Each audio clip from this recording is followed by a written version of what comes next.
you mentioned fasting, and I've been suggested to start trying to fast uh, either periodically through the week or every night at a certain time, stop eating so that my brain and body have a chance to process the junk that's been accumulated in it through the day. Yeah.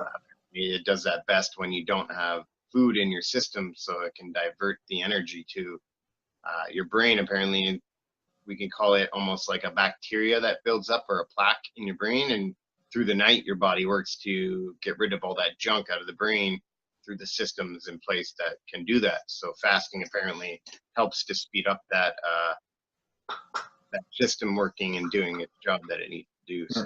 So there's all kinds of different ways to fast.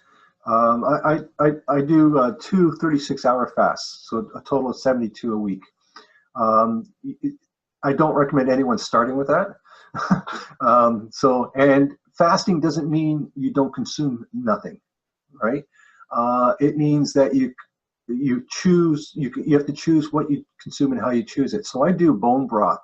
I take like I got a chicken on the stove right now that's been simmering overnight, and the broth from that is broken down with a little bit of apple cider vinegar. I throw some garlic, salt, pepper, 1 tablespoon of honey into it, because I find that the garlic and the honey actually help boost your antiviral properties in your body, so it keeps rid of colds and stuff. But you can throw something like kale into that as well and just let it stew overnight. Siphon off the bones, and then I drink that as my meals for a day. So every Tuesday I wake up, and after supper on Monday I stop eating. On Tuesday morning I have a cup of broth. At lunch I have another cup, sometimes 2 cups of broth. Supper, 1 or 2 cups of broth. And the fats in the broth keep you from feeling hungry, also give you energy, right?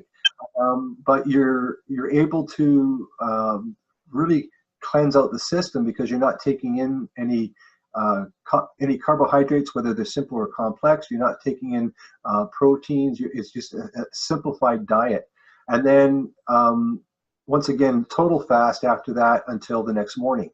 Right, and you get through that 36-hour period from sundown on Monday till sunup on Wednesday, basically by supplementing periodically with broth, staying hydrated, and the benefits are phenomenal in weight loss, in control of inflammation, and in the sharpness of the brain.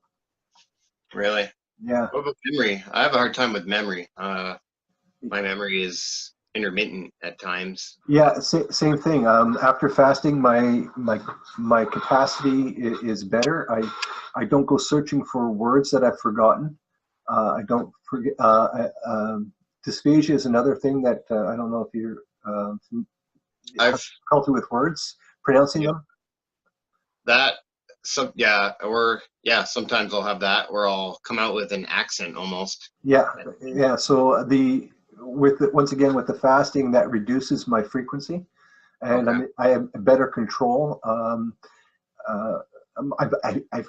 more alert. You know what I mean? Like literally, I'm more alert.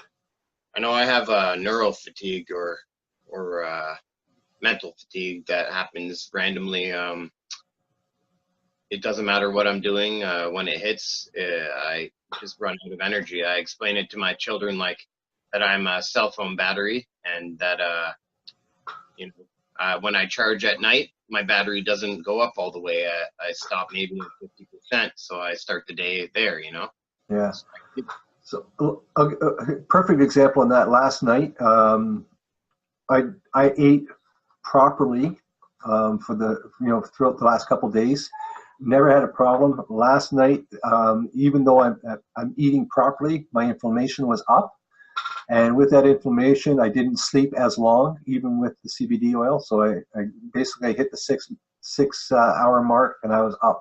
Where normally I could usually get 7 or 8 if I'm really good at.